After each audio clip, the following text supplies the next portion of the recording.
কবিতা কোথায় গেল বলো আমাকে? কবিতা বাড়ি গেল। কবিতা কি করে তোমার বাড়ি আসবে? আমি ধাক্কা মেরেছিলাম তো। কি হবে এবার? তুমি কেন ধাক্কা মেরেছিলে?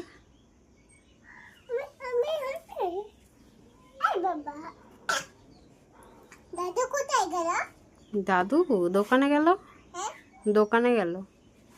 দোকানে কি আনতে গেল? দোকানে দোকানে কি আনতে গেল? চা আনতে গেল। হ্যাঁ, কুমড়ো শাক খেতে পারো? হুম আমি একটা পিঠে খেতে পারি, হুম আমি মিষ্টি খেতে পারি, আমি ভাতও খেতে পারি। তাই?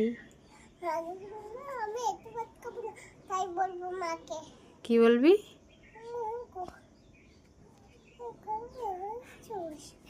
তুমি তুমি আজকে কি পরেছো? আলতা পরেছো নাকি? দেখি পা দুটো দেখি, ভালো করে দেখাও দেখি। এই দেখো, কে পরিয়ে দিল তোমাকে আলতা? তুমি বুঝলা।